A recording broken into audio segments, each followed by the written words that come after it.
આપ સર્વોને હેતપૂર્વક જય શ્રી સ્વામિનારાયણ। આજની સત્સંગ કથા વાર્તા નિજ મંદિર સાવરકુંડલા। આજની સત્સંગ કથા વાર્તામાં આપણે પવિત્ર ચાતુર્માસ અંતર્ગત શ્રીમદ સત્સંગી જીવનની કથા સાંભળશું। પ્રકરણ 3 અધ્યાય 13।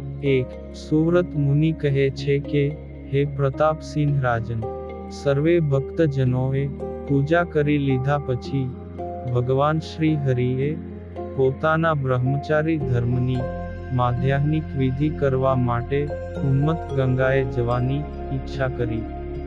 આથી તે સમયે પોતાનું પૂજન કરવા માટે ઉત્સુક બનેલા મુક્તાનંદ સ્વામી આદિક સર્વે સંતોને કહ્યું કે, હે સંતો, તમે સર્વે આવતીકાલે તમારી ઈચ્છાનુસાર પૂજન કરજો। અત્યારે હું સ્નાન કરવા માટે ઉન્મત્ત ગંગાએ જાઉં છું। આજે અમાવાસ્યાનું મહાન પર્વ છે, તેથી તે નિમિત્તે ઉન્મત્ત ગંગામાં સ્નાન કરવા જવું જોઈએ। આથી હું સ્નાન કરવા જઈ રહ્યો છું। આવી રીતે પરમહંસોને કહીને મહાપ્રભુ શ્રી હરિ પોતાના આસન પરથી ઊભા થયા તથા નાના ભક્તને મહાવેગવંતા રોજા ઘોડાને લાવી આપવાની આજ્ઞા આપી।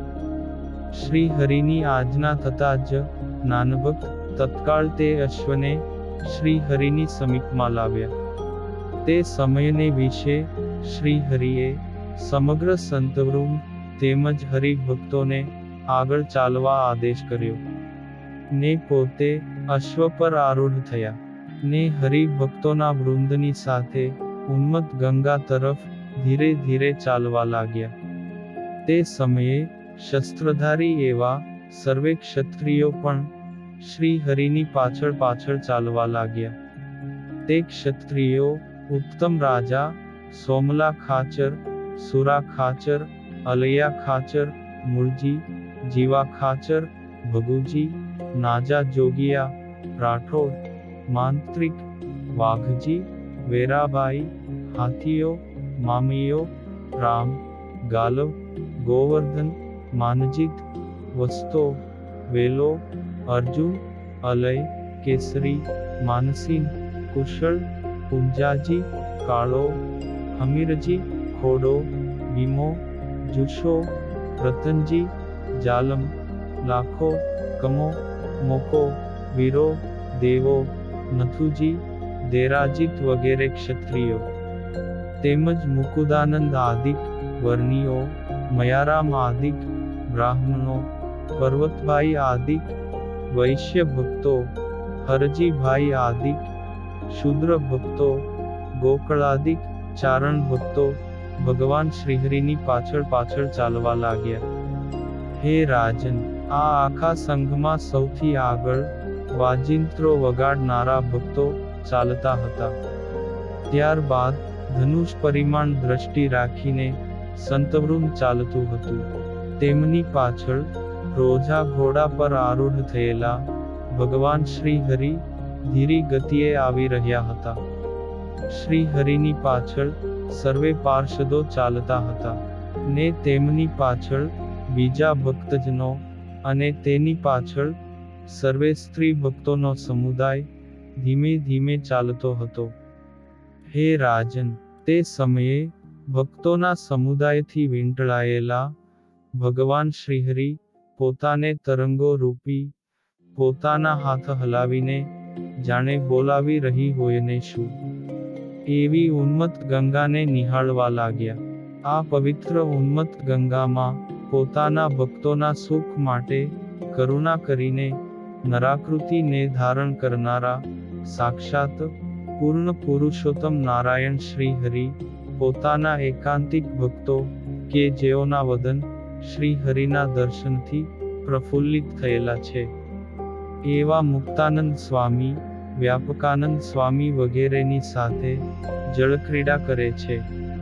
આ જળક્રીડાને કારણે જાણે ભગવાન શ્રી કૃષ્ણની જળક્રીડાથી જગતમાં સર્વ કરતા શ્રેષ્ઠપણાને પામેલી એવી કાલિંદી યમુના નદીના ગૌરવને પણ તિરસ્કૃત કરતી હોયને શું તેમ પૃથ્વી ઉપર સર્વ તીર્થો કરતા પણ શ્રેષ્ઠ સર્વોપરી જયકારી પ્રવર્તે છે. આ કારણે જ બ્રહ્માદિક દેવતાઓ વારંવાર તેને વંદન કરીને ધન્યતા અનુભવે છે. આવી મહાપવિત્ર ઉન્મત્ત ગંગામાં સ્નાન કરવા માત્રથી જીવોને મુક્તિ પ્રાપ્ત થાય છે. વળી આ ઉન્મત્ત ગંગા તે દર્શન માત્રથી મનુષ્યોના જન્મો જન્મથી ભેળા થયેલા એવા અસંખ્યાત પાપોનો નાશ કરે છે. તથા સ્નાન માત્રથી ચારેય પુરુષાર્થની સિદ્ધિ આપનારી છે. તથા પોતાના ફીણોના ગુચ્છોની શોભાથી તે જાણે યમુના નદીની શોભાનો ઉપહાસ કરતી હોય તેમ શોભાયમાન છે. અને વળી આ લોકમાન જેમને સાક્ષાત શ્રી હરિનો સંબંધ પ્રાપ્ત નથી થયો, છતાં પણ ખૂબ જ મહિમા ધરાવતી પ્રસિદ્ધ નદીઓના મહાત્મ્યનું નિરાકરણ કરતી જણાય છે. ઉન્મત્ત ગંગાના જળનો વર્ણ સ્વાભાવિક રીતે શ્વેત છે. છતાં પણ જ્યારે સંતોના મંડળો તથા હરિભક્તોના સમૂહ સ્નાન કરે છે ત્યારે ધોવાયેલા ઉર્ધ્વપુંડ્ર તિલકના કેસર ચંદનથી તેનો વર્ણ પીળો થઈ જાય છે. તથા બ્રહ્મચારી મુનિઓને સંન્યાસીઓના ભગવા વસ્ત્રો ધોવાવાથી જળ અતિશય સુંદર એવો કાષાય વર્ણ ધારણ કરે છે. તેમજ જ્યારે મહારાણીઓ શ્રી હરિનું કુમકુમ કસ્તુરાદિક દ્રવ્યોથી પૂજન કર્યા બાદ વધેલી પ્રસાદીના કુમકુમ કસ્તુરાદિક દ્રવ્યોને પોતાના શરીર પર ચોપડીને સ્નાન કરે છે ત્યારે તેને યોગે કરીને ઉન્મત્ત ગંગાના જળ તરંગો લાલ કાળો વર્ણ ધારણ કરીને ચિત્ર વિચિત્ર તરંગવાળી થઈને શોભવા લાગે છે. વળી આ ઉન્મત્ત ગંગાના નિર્મળ નીરમાં સંતવૃંદ તેમજ નર નારીઓ પ્રતિદિન ત્રિકાળ સ્નાન કરે છે. અને સ્નાન સમયે તેમના મુખમાંથી પ્રત્યક્ષ નર તનુધારી એવા શ્રી હરિના સ્વામિનારાયણ એવા નામનો ઉદઘોષ થાય છે. ત્યારે તે ઉદઘોષ ઉન્મત્ત ગંગાના જળઘોષની સાથે મળી જાય છે. અને આ ઘોષ ભગવાનથી વિમુખ જીવોના પ્રાણને હરવા માટે શંકારહિત નિર્ભય બનીને ચારેય દિશાઓમાં ફરી રહેલા યમદૂતોના કાનમાં શૂળની માફક લાગે છે. આથી તેઓ ત્રાસ પામીને ઉન્મત્ત ગંગાથી ક્યાંય દૂર ચાલ્યા જાય છે. અને વળી પ્રાયશ્ચિતથી પણ વિનાશ ન પામે તેવા મહાપાપોના પુંજનો આ ઉન્મત્ત ગંગામાં સ્નાન કરવા માત્રથી તત્કાળ નાશ થયા છે. આ કારણથી જ ઉન્મત્ત ગંગા તે યમ રાજાના લેખક એવા ચિત્રગુપ્તને પાપીઓને દંડ આપવાના પરિશ્રમમાંથી મુક્તિ અપાવનારી બની રહે છે.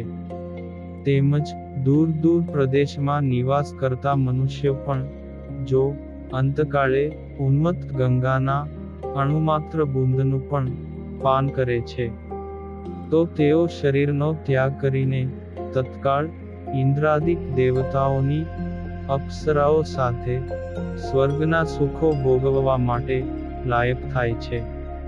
વળી આ ઉન્મત્ત ગંગાને કિનારે નિવાસ કરતા ચક્રવાક, બતક, જળકુકડા આદિ પક્ષીઓ તેમજ જળમાં નિવાસ કરતા માછલા, કાચબા, મગર, સર્પ આદિક જંતુઓના અંત સમયની પ્રતીક્ષા કરીને તેને પતિ તરીકે વરવા માટે સ્વર્ગની અપ્સરાઓ પણ આ પ્રાણી મારો પતિ થાશે, તારો નહીં, એમ પરસ્પર કામવશ થઈને સ્પર્ધા કરતી, વાકયુદ્ધ અને કરયુદ્ધ કરતી એકબીજાના કેશ ખેંચે છે.